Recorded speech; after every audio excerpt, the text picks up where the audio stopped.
had I have not gone through that experience of being homeless and living out of the car, I don't think I would have pushed myself like that. But because I knew what it was like to be without, I just pushed myself way more than I probably would have previously because I never wanted to go back to where I was in the past. So we buy this company for an inflated number. We all have to sign our life away, essentially saying, like, if we don't pay back this loan, like, you get our house and our dog and all my worldly possessions. And 3 months later, COVID hits. Imagine having direct access to someone who's navigated life's toughest terrains and come out stronger. Someone who's been there, done that, and can guide you with empathy, experience, and honesty. This isn't just advice. It's a lifeline, a strategy session, a chance to learn from my journey so you can accelerate yours. Without the ability to be self-aware and introspective, the ability for you to get to where you want to go, nearly impossible.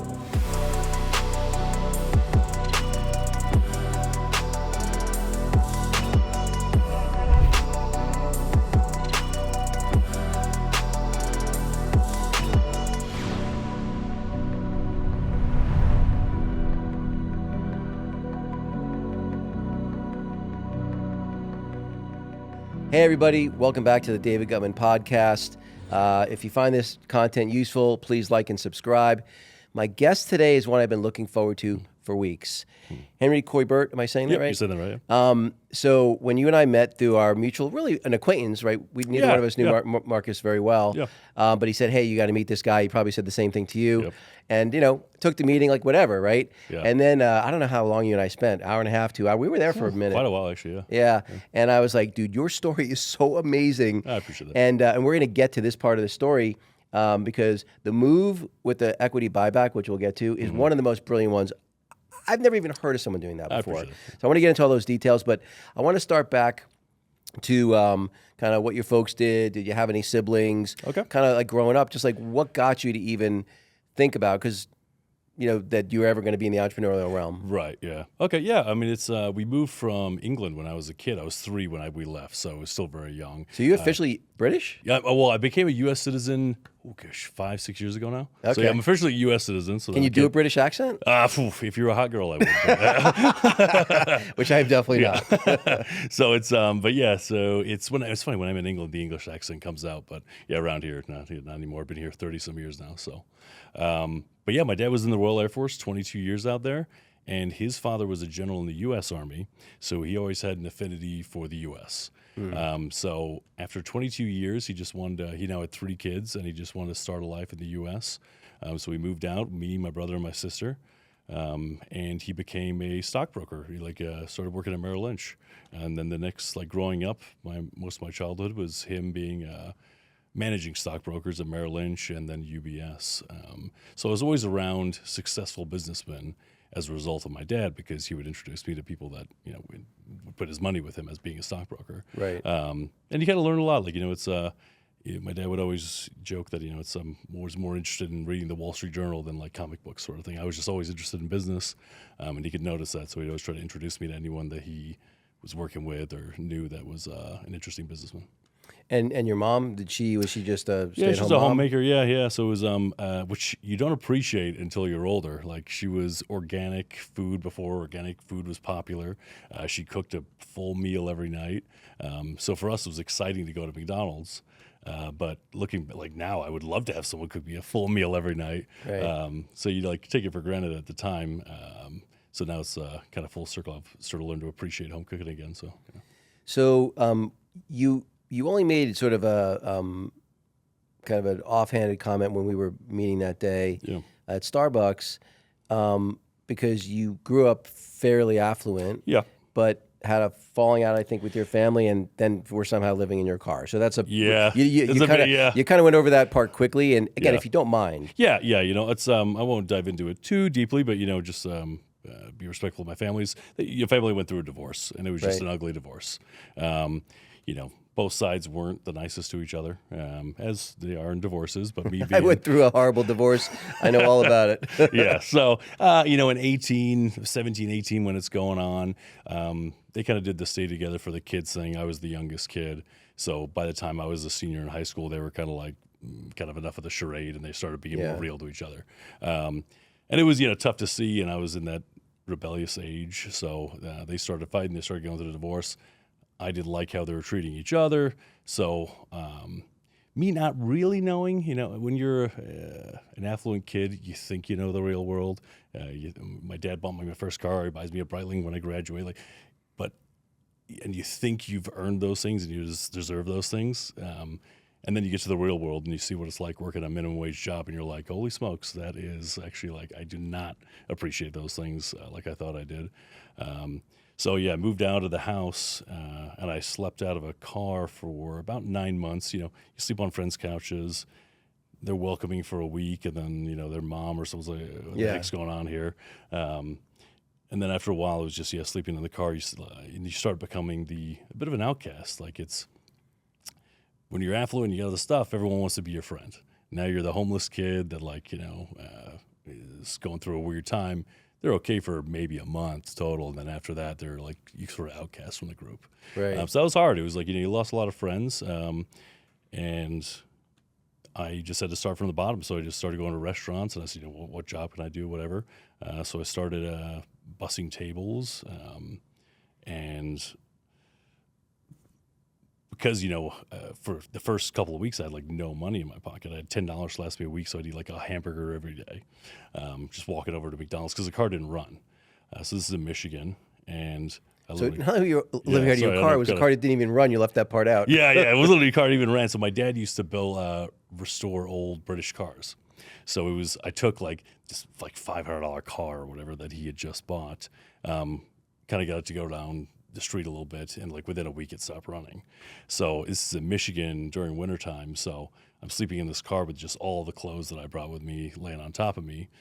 No method of transportation now, so I traded my iPod for a bicycle, and then I would take that bicycle and I'd run around and try and find a job somewhere.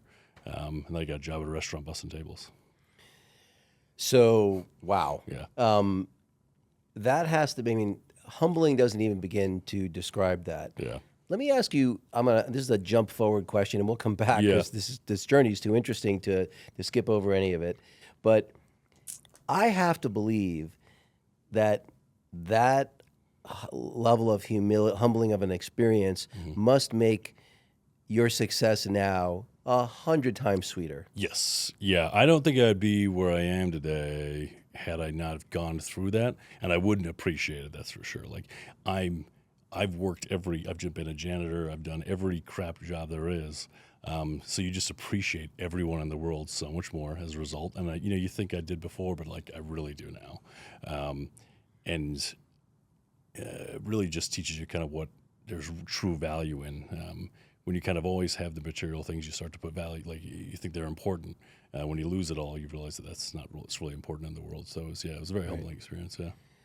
So, so then at some point you get a job valeting cars. Yes. Yeah. So it was, to skip over some of the minutia, it's, I was working those kind of jobs, and I'd work very hard wherever I was because, it was either feast or famine type thing. And it was, if I didn't work hard, I'm not going to have any money and nothing to fall back on. So, did restaurant jobs. And long story short would be I had two friends from Michigan moved out to Arizona a few years prior. And this is when the motor industry is crashing. So Michigan's very depressing. It's, everyone lost their job. It doesn't matter if you were selling fabric, your biggest customer was the auto industry for convertible tops. Like no matter what you sold, it was like the auto industry was revolved around it. So Michigan was very depressing. Two friends moved to Arizona, and they said, hey, come out to Arizona. It's beautiful weather, economy's booming, and there's hot girls everywhere. Right. So never even visited Arizona. Got in my car with my brother. He had actually unfortunately just lost his job, so me and him both got in a car and just drove nonstop all the way to Arizona. And then one of those friends that had moved out here that I knew already, he was like, hey, I can get you a job parking cars. So that's how I ended up being a valet out here. So before we get to the valet thing, I did have one other question now that I think about it. So you'd made the comment that you lost a lot of friends, while you went through that 9-month period where you were living out of your car. Were there any friends you didn't lose? Was there one or two friends who stuck with you the whole time? Definitely. And that had to be gratifying. It was, yeah. Yeah, and it's, remind me later on, kind of when we talk about stuff later, some of the friends that I lost, there's actually kind of a funny callback on one of them. But yeah, there was a few friends that were there no matter what, and like lend on me and like stuck up for me. And trust me, to this day, I still remember it, and anything they ever need, I will be there for them. No, that's wonderful to hear. Yeah. So you move out to Arizona. Your friend gets you a job valeting cars. Now we talked briefly about my valet experience. Not my best job experience. It sounds like yours was a little bit better. Well, it definitely turned out a lot better too. Yeah. But talk about how you met the gentleman who ultimately would become the guy who would bring you into his business and and provide the path that really took off for you. Yeah, so it's it's a nice hotel. I was big on customer service, big on being courteous to people, and there's a benefit of it being a valet at a nice hotel because they're going to tip you well as well. So it's like not only do I like doing that for people and being courteous to people, you also kind of got a benefit of tipping people, getting the good tips. So gentlemen, during his stay, it could not have gotten worse. Everything was just like, it's raining and its convertible top wouldn't go up. Right. It's one thing after another. His tire goes flat. And I just kept going above and beyond of, I was walking through the valet lot and I saw his tire was flat. So I filled it up and I head up to his room and I said, hey, just so you know, your tire was flat. I filled it up. I'll come back in the morning and check it to see it. And he's like, why'd you do that? And I was like, well, I just saw your tire was flat. I'm trying to be a good dude. So I let you know. So me and him, his initial reaction was like, this valet, noticed something wrong with my card and fixed it without me even asking. Right. So he started to take an interest in me. He had a little dog at the time, so he'd always come out to the front of the hotel. So a few times a day I would see him. And me and him just really hit it off. And he could tell I had my wits about me, and I was a smart guy that was trying to do something in the world. And he was sort of saying, "What are you doing parking cars?" So I told him my story, and at the end of his stay, he goes, "Tell you what, why don't you stop parking cars and come work for me?" And I was actually making decent money parking cars at the time, what I thought was decent money. And he offered me a lot less than what I was making parking cars, but it was a career. It wasn't, right. It was something that I could see, this guy had an affinity for me. It was like a real job. So it was, I took him up on that. So,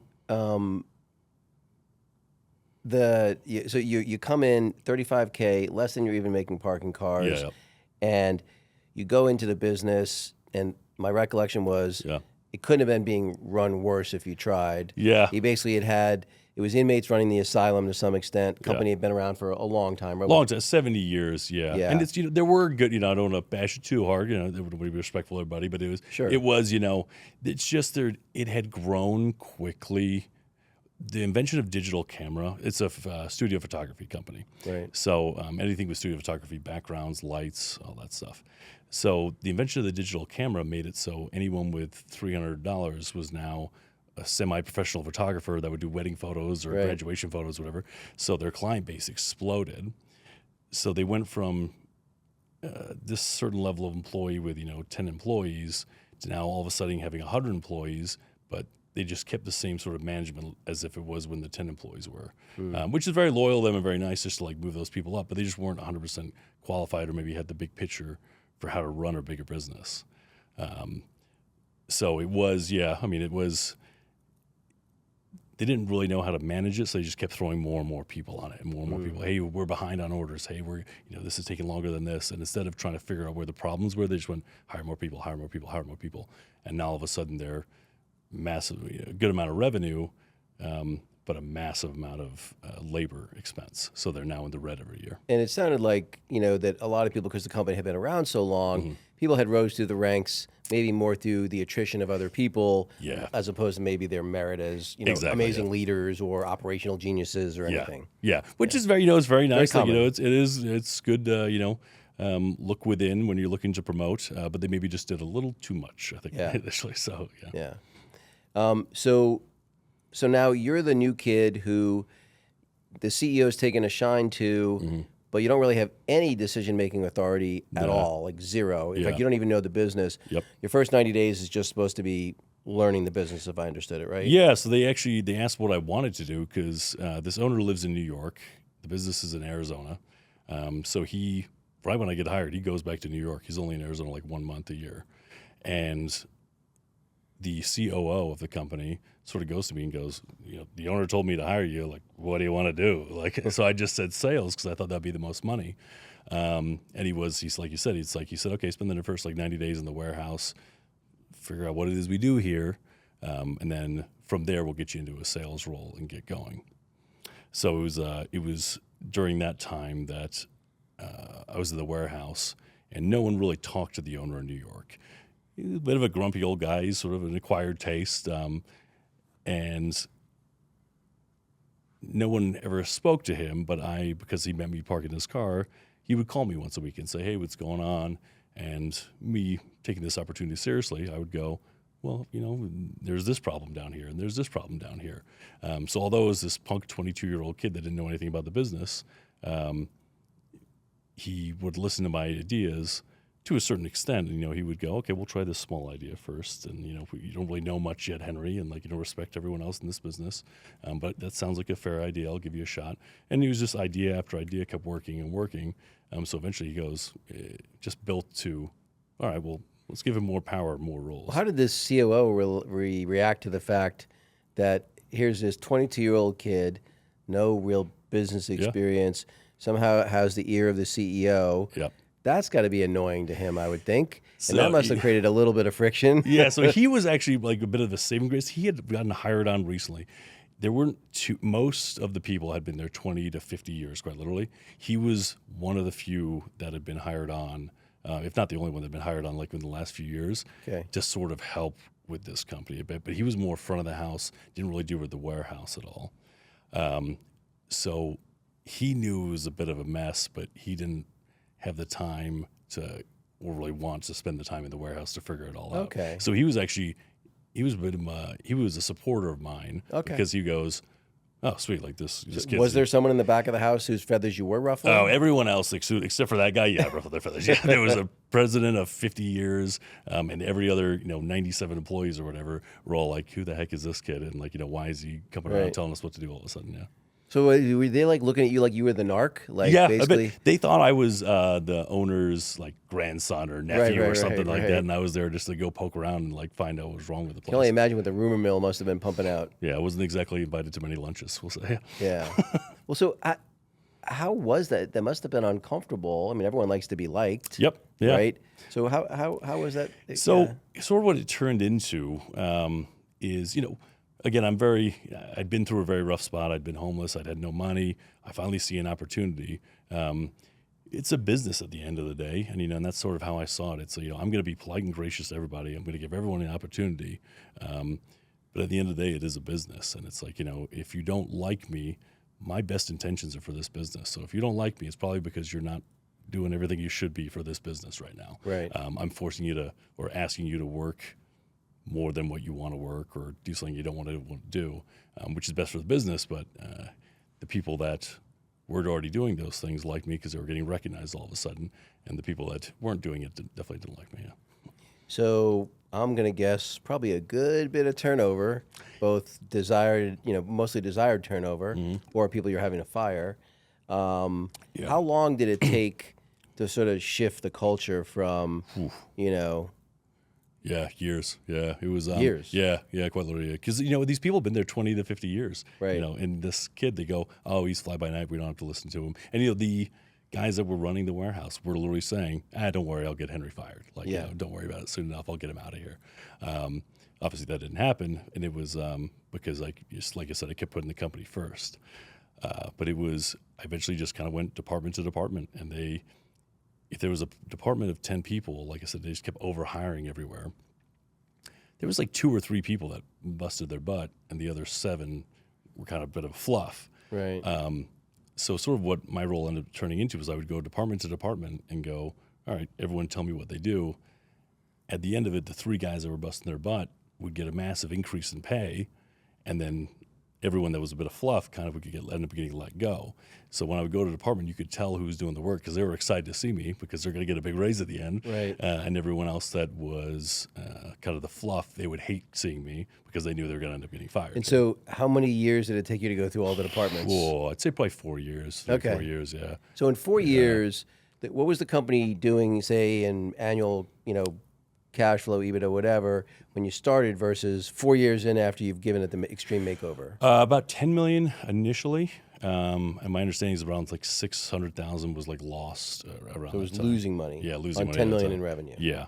And those within that first revenue, trying to think, 5 years, so 10, probably about 15 million. Okay. But like massively profitable compared to what they used to be. Making 10-15% versus losing Got it. $600,000. So Okay, so you're doing $1.8 million to something like that in cash flow versus hemorrhaging money. exactly, on the verge of bankruptcy. Yeah. So at what point, I would imagine, as CEO, benefactor, whatever you want to call him, absentee owner, because he said he was only there 1 week a month or well, 1 month a year. 1 month a year. He was oh my very God. active okay. in the over the phone, but he was only there 1 month a year. Right. Yeah. So at what point did the light bulb go off for him? Like, Henry's my godsend. Like, where in that journey did the light? He's always obviously liked you and he thought you were capable. He would have brought you in. But at some point, the light bulb must have gone off. Like, okay, I really found this diamond in the rough. Yeah. My lucky day. Yeah. It was about, I would say, about a year in. He, like I said, gave me permission to do smaller ideas, and eventually did more and more. And after about a year, he could see on the bottom line the result of it, because there was now the labor expense had really gone down. We were producing more with less people. So after that year, he was kind enough to make a deal with me to buy a home for a 5-year contract with him. So I think after that year mark is when he sort of went, okay, this kid's kind of worthwhile here. Well, all of a sudden becoming profitable. So he's still underpaying you, but he's like, I'm going to buy you a what? $400,000 or $500,000? $300,000 house. $300,000 home. And back when a $300,000 home was probably a lot of money. Yeah. Right? Yeah. So long as you agree to stay 5 years, the house is yours. Yep. And Yep. wow. Yeah. So it was, that was about a year. And it was a genius move on his part. Like, I'm doing the job of probably $150,000 a year employee, if not more. And he's paying me 30, 40 grand. Still. So, at that point, because Okay. it's Yeah. and I'm not asking for it because I'm just happy for the opportunity. And I'm busting my butt every day for him, and I'm not bugging him about it. And he's so he made a little bit of a gamble on me of, okay, let's buy this house and keep him here for 5 years and see what he can do. And him doing that really showed me, like, okay, this is he's in his 70s at this point. The other guy, the president's in his 70s. I saw the potential for being more involved in this company and maybe having a bigger role down the line. If he's willing to do that for me now after 1 year, what is he going to be willing to do for me in 5 years and 10 years? Right. Yeah. So I'm just curious, Yeah. because it's the first thought that I had. Yeah. This all sounds like, because I could see making that gamble from your point of view. It makes perfect sense, with one exception. What happens if this guy drops dead? Oh, Right? Like, yeah. did you have that thought? Like, hey, this is great because this guy believes in me. Yeah, I yeah. believe in him. I Yeah. think he's going to be fair with me. Yeah. But he gets struck by lightning. Yeah. Now all of a sudden, That would be a tough spot. Yeah, that is tough because it's, everyone else in the company sort of just turned their nose up at me a bit. Right. Yeah. And had that have happened, then I think this story would have gone a lot differently. Yeah. yeah. Well, so I can't remember at what point. Maybe it was when the house, but the 5 years on the house ran out. But at some point he came back to you, and I don't know if you asked or he just offered to give you some of the equity in the business. That's correct. Yes. After 5 years, for the first time ever, I'd asked for a raise. Like, until that point, he had been 5% increase here. Oh, I'll give you a new title. Here's a little increase here. So you get little bumps along the way. But for the first time ever, I said to him, hey, this house deal is now done. I appreciate everything you've done. This company's like a lot more successful now. You've been here 5 years, no, 6 years. Yeah. 5 years, the year before. It was about just over 5 years, I guess. Would be Just over 5 years. And what was your salary before you asked for the raise? Like 75? 70, 75, something like that. Yeah. Okay, so you're doing the job of a guy who should be making $200K minimum easily, plus bonus and equity. He's paying you 75, 70, whatever, maybe a third of your value. Yeah. He did buy you a home. Yep. And so now you asked for a raise, and how did he respond? Yeah, so he said, let me think about it. He had me come over to his house and sat me down. It was just, I thought it was just gonna be like, hey, you can ask for a raise, and you just get an email back saying, yeah, I'll give you X, Y, Z. But no, he invites me over to his house. He says, I want to talk to you, and he's got this manila envelope in front of him, and he's and I'm kind of like what's going on here a bit, and he says a similar sort of deal of, hey, how about instead of a raise, how about I give you 5% equity in the company, which was, for a kid that was previously homeless and was making no money to now actually physically be a part of something. That was a very special moment for me. Yeah. So he didn't give you a raise, though. I think maybe a minimal Or one. small. Small one. Say maybe Yeah. like 10K or something like that. It's still like a 10K plus 5% of the company. Yeah. So okay, so now you've got, and you're 27, maybe? 27. Yeah. Okay. So now you've got equity worth arguably $500,000, $750,000, something like that. You're making now, maybe you're making 80, 85. Yep. You have a nice home to live in. Yep. That's totally paid off, Yeah. so you have no housing expense. So that's 30% of most people's income. Yep. So at what point, so and it sounds like you're thinking to yourself, well, he's in his 70s, the president's in his 70s. There's clearly a path. And you must have had a conversation about succession planning. That clearly there was a path to you. What was your title at that point, actually? Plant manager. Manager. Which is in the manufacturing world. That's kind of it's kind of like a general manager, like a type COO, role. general manager. Yeah, kind of thing? yeah. We had a COO, and he mainly oversaw the sales and marketing. So it was kind of like a COO role, but all just for mainly focusing on operations. Got it. Yeah. Okay. So then, so I'm assuming though, was there any conversation on the succession planning side with him about, hey, some point down the road they're going to make you president or CEO, or was there any understanding in that respect? Or maybe it was an unspoken thing. It was a bit unspoken. He was a very good businessman. He was very good at keeping things a bit elusive. He never wanted to 100% promise something unless he knew he was going to do it. So he would infer, that his family, his kids didn't want to take over the business, and he wanted to make sure that he had someone he trusted, like running the business, so that way his family could still be taken care of for whatever equity share they have. So it was all like inferred, but it was never 100% promised, like you will be president someday. He would allude to it or hint towards it heavily, but never fully say it. Yeah. So I'm curious about your opinion about this because I do the exact opposite of what he does. Like Okay. to me, I feel like if I'm going to say to someone, hey, I might say to someone, hey, look, as long as X, Y, and Z happens, right, in 3 years, I'd like to see you as president or whatever it might be. I feel like when you leave it ambiguous, it makes everybody nervous, right? You have infighting. There's, maybe there's multiple people that think that that's the position for them, and now you're pitting people against each other, which I never really think is productive.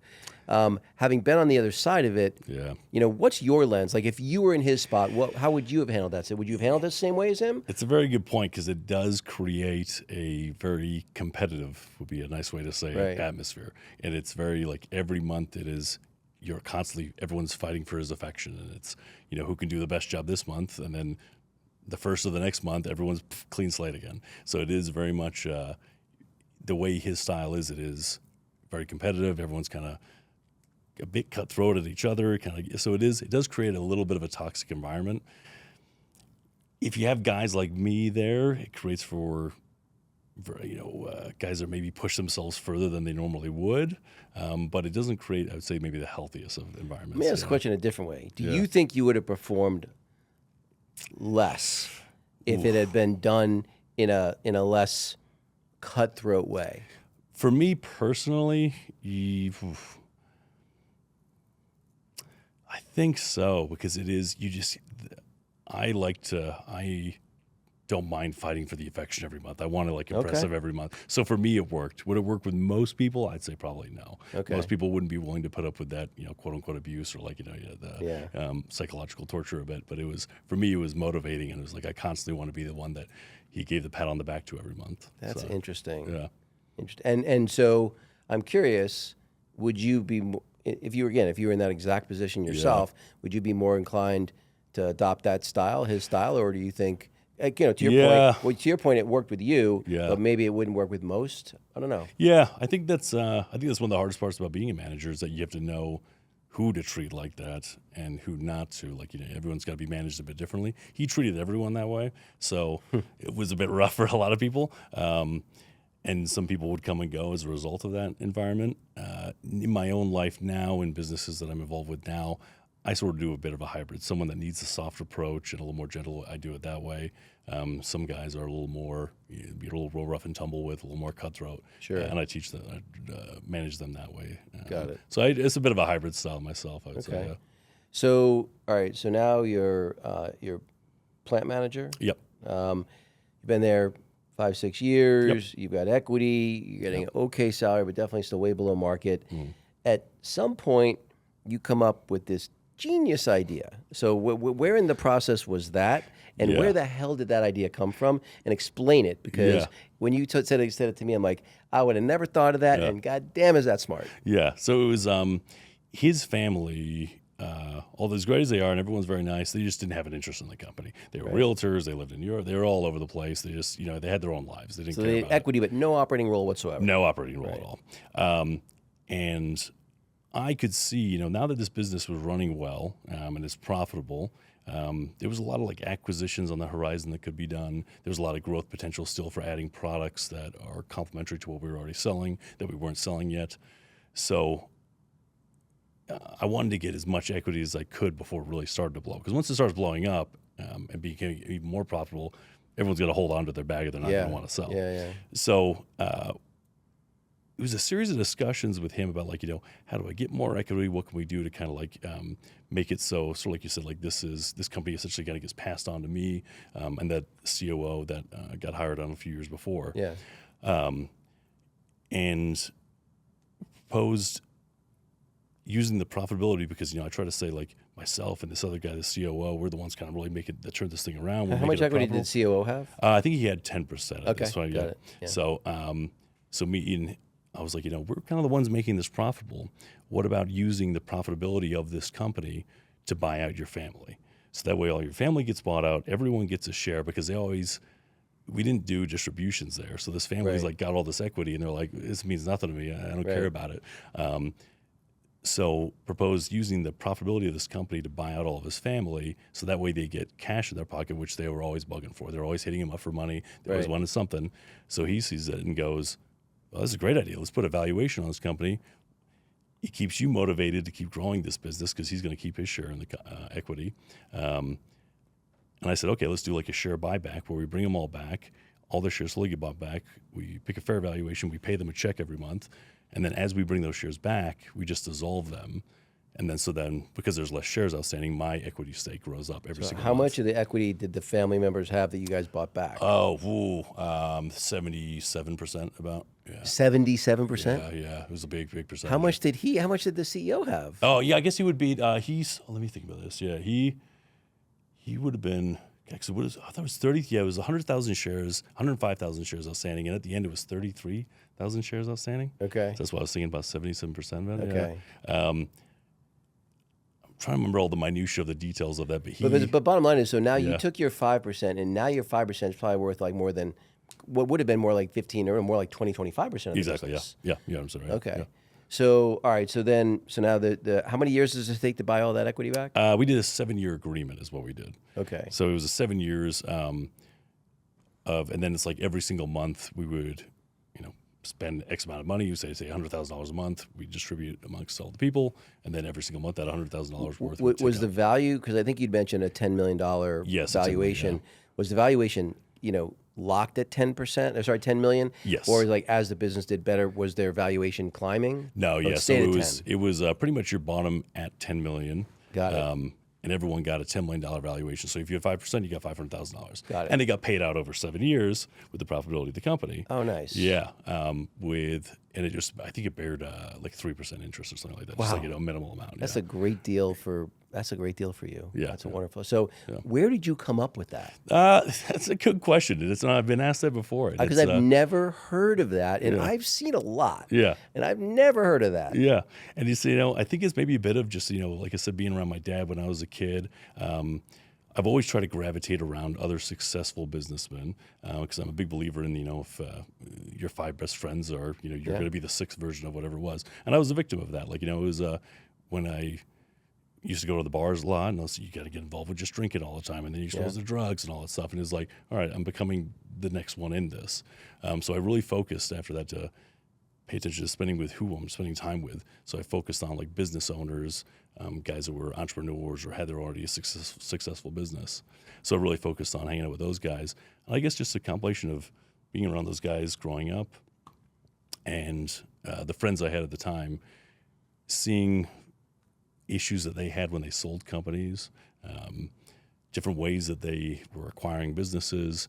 It was probably just somewhere along those lines. I maybe heard some sort of version of that, and I went, "That's a good." I mean, the other thing too, like what the part that's so brilliant is, like I always say, like the more cleanly you can align incentives. Yeah. Right. The happier everyone's going to be. Yes. The family was happy; they were finally getting paid. Yep. The CEO is happy because his two main people, his COO and his Wunderkind is basically happy. Yep. His thing's now worth more, and they're not bugging him for money. Exactly. Like everybody's happy. Yeah. So that's always what I try to do. I try to make it so like everyone. I'm very compassionate and empathetic, and maybe it's because of the stuff I went through earlier on. I'm just very sensitive of like making sure everyone is taken care of. Right. So when it came up with that, it was what's something that no one's going to have any objections to, because I knew it was going to be beneficial for me. So I go, how can I make this as pretty as I can for everybody else? So that way the COO had to love you. Oh yeah, you guys must be best friends. Yeah. Well, so then it was basically you and the COO reporting to the president, and the president reports to the CEO. Yeah, and he was in his late 70s at that point. He had a very important role, I'm sure, for the first 50 years. But once it kind of got to that last part with the COO and myself, it was out of respect. He just had the nice role and got the money, but it was he was he sort of took a back seat at that point. Yeah, it's understandable. Yeah. So at some point, you decide, so COVID hits, and your business takes off. Yeah, so it was actually a very scary time. We started acquiring our competitors, like I said, during this period, and our final competitor that we had bought knew that he was our last competitor. So he was charging us way more than what we should really pay for it, but he knew he was our last competition. So we buy this company for an inflated number.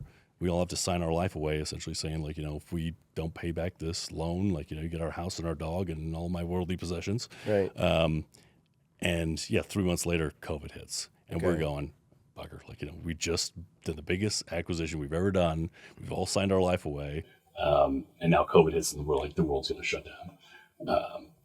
We were fortunate enough to be one of those companies where now everyone who was in school or had a job was now working from home, and they all wanted a ring light in front of them and a background behind them. And that's what we made. And now we were the only one in the world that made the most commonly used backdrop, which is a roll of paper. So now the whole world wants to use our product. And like you said, the company really blew up at that point.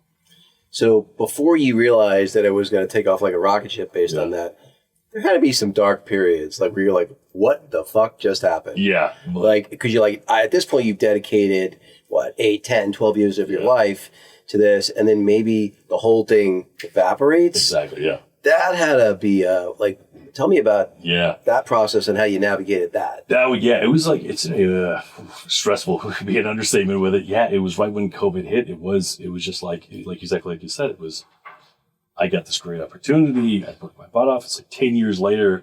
I don't have a college degree at this point. I just have this guy that likes me that I'm working hard for. I'd sign my life away, like the little bit of equity I had, like, whether it be my house or like this company, whatever it is on paper. I'm like, I'm going to lose every single drop of this because of something that I don't have any control over. Right. And it's like, if I have control Fauci fucked us. Yeah. If I have control over an issue that happened, I can live with it. Be like, that's a result of my own issue. But to lose it all over something I didn't do and it wasn't involved in any way, that was a very stressful time. So yeah. Did you have a romantic partner at all during any part of that journey? Yeah, it was I'm a relationship guy, so it was always someone for like a year, 2 years or so during it. But it was, I would work 6-7 days a week, whatever was needed. When we were busy, I'd have it run 24 hours a day.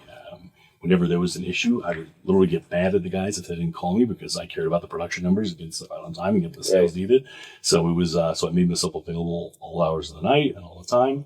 So I pushed myself to the extreme on the work side, which makes it hard when you're dating someone. They want to go, they're 25 years old and they want to go to Cabo for the weekend and go, no, I'm going to go to the factory. Like, I'm going to work. Right. And they're like, well, Becky's going here. And I go, okay, great. Like, I'm going to go to work. Right. So it was, they appreciated it initially. And then they're like, because they think, he's so hardworking, it's great. Yeah. And then they go, all right, I'd rather go with Billy over here. I'm just going to go party and have fun at the bars at night. So it was, I worked to an extreme, and then in an unhealthy way, I would party to an extreme too on the night I would have off. Right. I tried to chug as much tequila as I could in that night just to have as much fun as I could. And it was not the healthiest way to look at it then, but that's what I did. Right. Yeah. What's your relationship with the COO at this point? I would imagine because you guys are ham and egg in the place. Yeah. Right. So you guys must have had a pretty good working relationship. Yeah, he was definitely the one I was like, he was sort of the new savage, like the new age sort of guy. Right. And so were myself and everyone was the old age sort of thing. So yeah, me and him were definitely by far the closest. Still are the closest that I am with anybody in that place, except for the original owner and everything. Like Yeah. that. But he's so yeah, we talk every now and then. But honestly, He still lives in Scottsdale as he well? still lives here, yeah, and he stayed on with the company. So Okay. we got we can talk about that later on. Yeah. But he's still working there, and I have a lot of respect for him. But it is as good as it worked out for me in the end, which we can get to. It was a rough time. I worked myself to the bone a bit there. Yeah. And it is although it worked out okay, it's a little bit of a dark time in my life. As much as I worked and did all that. I can imagine. I can imagine. I mean, the closest thing I have to that, when I was in business school, for 2 years, I only slept 3 hours a night from Sunday to Thursday for 2 years. I don't think I could even do that now. I think I would drop dead. And I had a rationale for why, so on and so forth. But in hindsight, wish I got a little more sleep. Yeah, and I think it goes back to what you brought up earlier of just like it's I had my back up against the wall, and I didn't have any other options because I had moved out and I had like nothing to fall back on. So it was, had I have not gone through that experience of being homeless and living out of the car, I don't think I would have pushed myself like that. But because I knew what it was like to be without, I just pushed myself way more than I probably would have previously because I never wanted to go back to where I was in the past.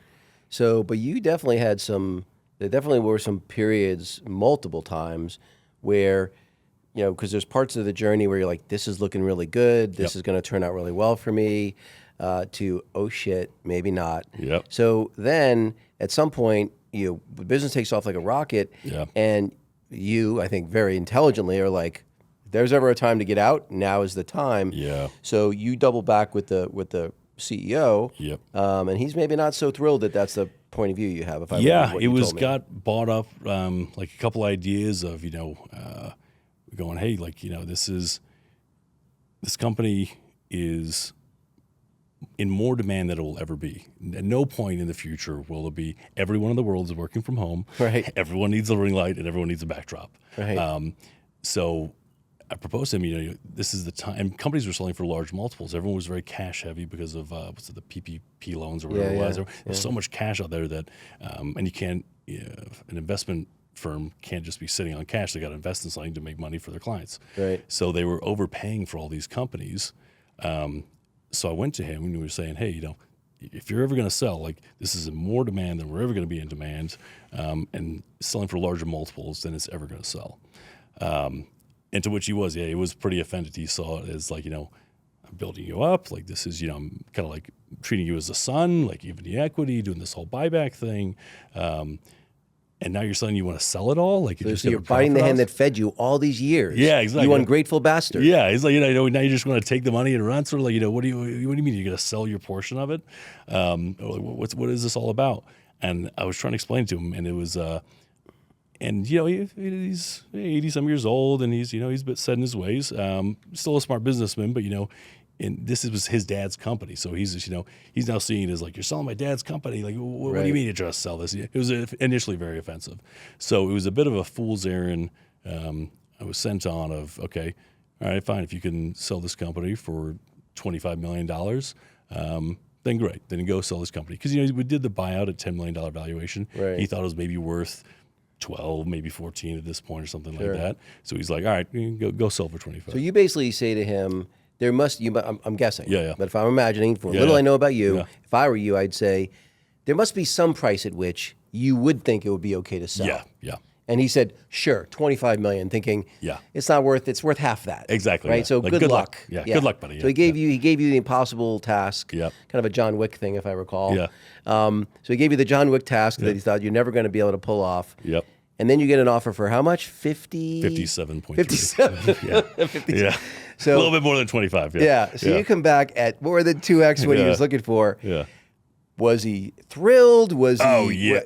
It's I'm trying to be as gracious as possible, but it was you come back with a number like that, and it's amazing how ideas take new ownership once something that beneficial comes back. Goes, oh, I told you guys we should sell. Like, All right, genius. It's I don't want to be mean to him, but it very much had that shifted very quickly. Once I bet it did. Yeah, and it was I owe him the world, so I'm not trying to be disrespectful to him, but it was definitely he took new ownership of that idea once. That's okay. Look, I always say the best leaders absorb as much blame as they can, and they deflect as much credit as they can. Yeah. So mission accomplished. Yeah.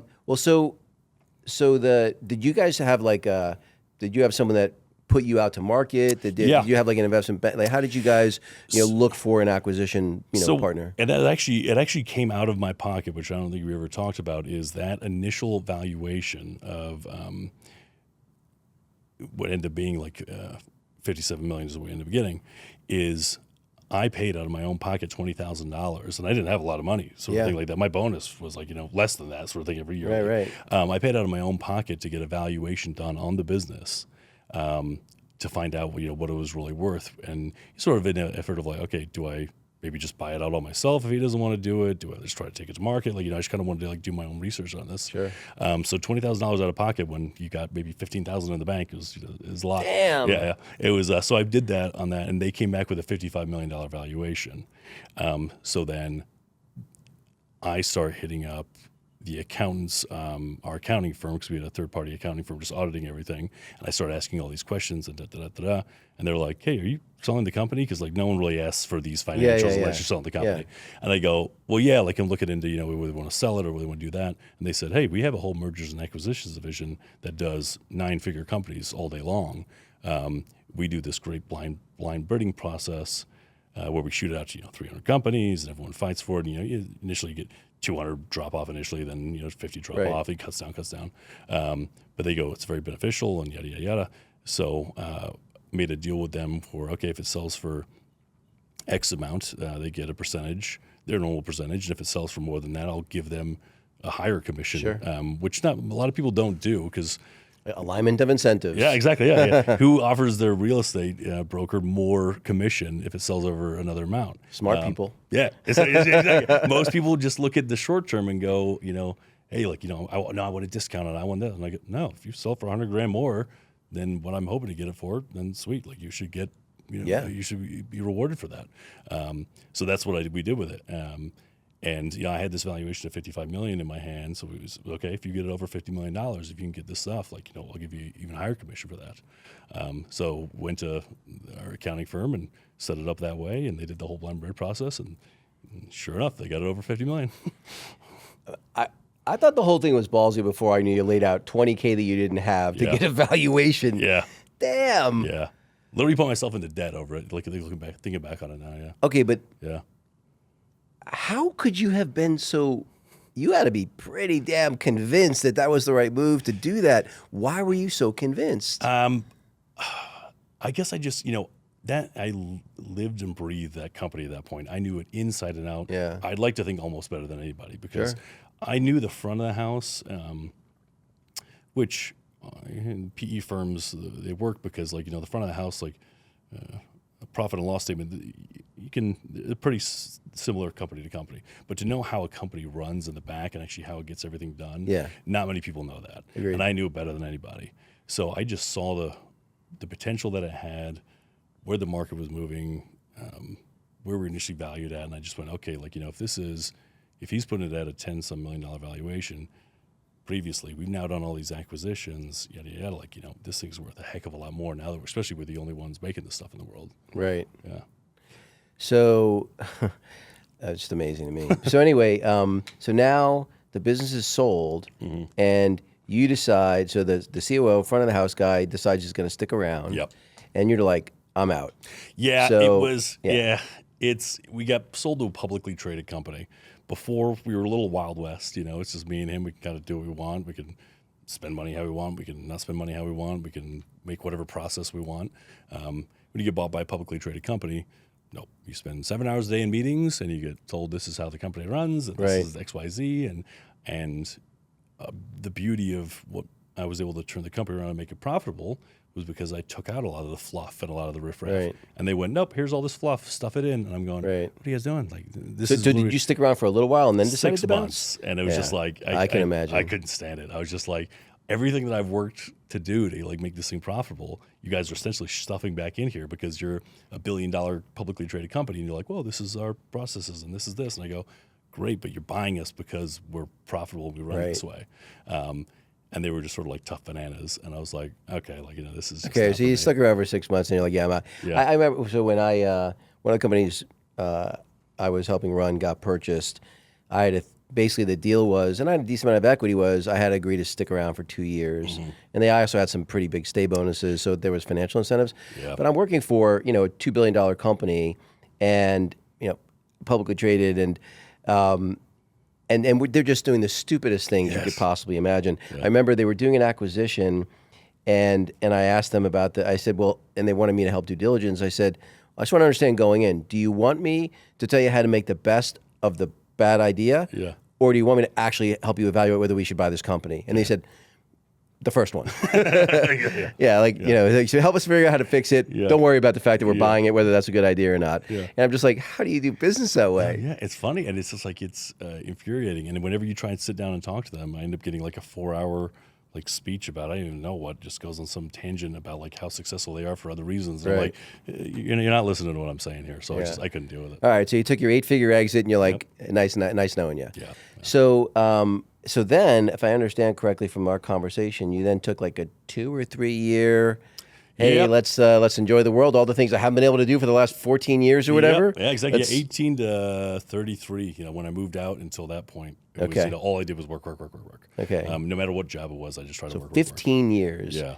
And you're like, okay, I'm gonna pack the fun I didn't have in those 15 years into 2 or 3. About 3 years, yeah, which was a great time. No, I was gonna say, those are probably some pretty damn fun years. Yeah, so I'm good at swinging the pendulum hard, whatever direction I'm going. So you know, if it's work, I'm going to swing it as hard as I can. I'm going to do as much as I can. If it's fun, you can bet your butt I'm going to swing it as hard as I can that way. I would daydream about people that had lunch on Tuesday at 2 p.m. just having a cocktail, and I'm like, I want to be that guy someday. Right. And you see these guys on a boats traveling around the world. I was like, I'm going to do that. So the first couple of months, I will admit, it is horrifically depressing. It is you sell it, and it is 100 people that you spend every day with. It is what was essentially your baby. It is what you cared about more than You got anything divorced in the from world. 100 people in one day. Yeah, and everything. And it's just like, it's not like, oh, I'll see you every. No, you're done. That's it. And it's like, we don't want you around. We want nothing. You feel like you have no purpose. It was very depressing that first couple of months, and then you find yourself on a yacht in Saint Tropez, and you're like, well, actually, it's not too bad. So yeah. So I spent like 3 years traveling around the world, a lot of Europe and the beaches and islands and stuff like that.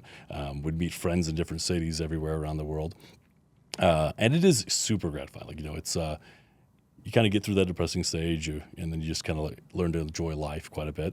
But after 3 years, I remember going to the Dominican Republic at the end of last year, and before I went on this trip, it's a beautiful place we're staying. Like, you know, it's fantastic everything. I wasn't even excited to go on the trip. I was just like, all right, that's it. It's like that pendulum of, you know, having the fun and doing it. It started to go back, and it's just like, all right, like, I feel like I need a purpose again. So, am I working a 9 to 5? Am I doing all that? No.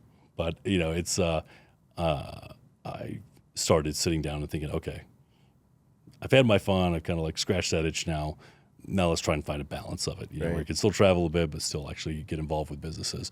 And for those 3 years, I sat down, I said, what have I enjoyed the most in these last 3 years? And it was conversations like this, just sitting down with other business owners, or, you know, young entrepreneurs or successful entrepreneurs, you know, guys that had $100 million businesses or more, and just talking shop and just talking about their business and going, hey, have you thought about this? Or, you know, learning from them or giving them ideas. And I had so much fun doing that. And it's so now I've spent a lot of my time just kind of working with entrepreneurs and helping them with their businesses in kind of any way possible. So, so it sounds like you're basically just doing a little mentorship here and there. Yeah, kind of, yeah, honestly, yeah. So enjoying it. yeah. It's funny that I don't think you can have fun in the way that you were having fun for those 3 years and also have purpose. I feel like that's impossible to do those two. You can have purpose and have fun along the way, but you can't have that level of fun and also have purpose. Yeah, and, you know, I have some very successful friends, anything from, you know, $100 million to $1 billion friends, and some of those guys that have billions of dollars are in their 60s and they still work. And I was like looking at it and I'm like, you got a heck of a lot more money than I do, and you guys are still going to work every day. Yeah. To, not grinding away, but Yeah, still having a purpose. And you go, there's obviously something to this. The Mark Cubans, everyone of the world, they're still working and involved with stuff because as a human, especially as a guy, you need a purpose. You need to be involved in something. So I found that out my own way. So, still relatively young. If I 36. So never been married, no kids. No, never been married, no kids. Got a serious girlfriend, but right. Yeah, no kids. So are you thinking about having a family at some point? Is that something that in this world, honestly, like I see the arguments both ways. The world's a crazy fucking place right now. It is. It's right now I'm enjoying the fun uncle role. Like I love some friends of mine have kids, and it's fun to get them all riled up and have some fun. And then when they start crying, then get the heck out of here. Yeah. So that's the phase I'm in at the moment, I would say. But I will say those billionaire friends of mine that have the jets and the yachts and everything they want in the world, I ask them what do they care about, and they say their kids. Right. So that's pretty impactful when the people that I relate to and can compare myself to, they go, okay, well, this is an important part. I'm not there yet. I don't know if I will. Maybe I'll just always be the fun uncle role, but it's but that's sort of where I find myself now. Yeah, it's funny. Now I'm doing it the second time because my wife's quite a bit younger than me. Yeah. She's only 32, and we had the conversation because I have a 25-year-old daughter, and they're actually quite close, even though they're only 7 years apart. Okay. And we had the conversation. I said, look, if you tell me, because I really didn't want to get married again. Yeah. I happily got married to my wife because she's terrific. Yeah. But I really was like, I don't think more kids makes any sense. I'll be 80 when they're finishing high school. It doesn't make any sense to me. I said, but look, if you tell me your life will not be complete without having a child, I'll get behind it. I won't just agree to it. Like I'll actually get behind it. And she thought about it, and we got a dog. So and I think that there's because she was talking to her mom, who's 4 kids, and her mom would say, you're only as happy, as a parent, you're only as happy as your least happy kid. Okay. And when you have 4 kids, there's only one that's not happy. Always one that's not happy. Yeah. So you're never happy. I'm like, there's some wisdom there. Yeah. By the podcast I did with her was wild. She was something else. With your wife? No, with my mother-in-law. Oh, with your mother-in-law. Yeah, she's had, she was in Kabul when the Soviets took over when she was 18. Like, crazy life. Her life's, I got to check that out. Her life's been crazy. But yeah, so her mom's like, you have like the perfect life. Don't screw it up. It's like, kids are a crapshoot no matter how you say. And my daughter's amazing. That's great. The relationship with her is so important to me. So much. She's definitely given me a tremendous amount of joy and happiness. But the most difficult moments of my life are also because of her. I bet. Yeah. So it is. I've got some fancy cars and I do some fun stuff and I have nice material things. And it is, I'll say, like the anticipation building up to it is more exciting than almost all art, like getting it. Like once you get that thing, and like what you really do find joy in is to your point of just like, it's taking care of family members, taking care of loved ones, giving them opportunities that maybe they couldn't have had before, or giving them advice or helping them. So it is as much fun as it is to drive a fancy car and whip around. Like I definitely find more joy in helping family members or helping someone in need. Well, Henry, I can't thank you enough for agreeing to do this. Yeah. I might have been a little out of your comfort zone, but you were terrific. I appreciate it. Yeah, I've never done a podcast before, so I appreciate it. No, I don't think this is going to be your last one. I think some people will see this and be like, we got to talk to this guy. I appreciate that. But honestly, really, it's just been a genuine pleasure, and I can't thank you enough. Oh, thank you for having me. I appreciate it.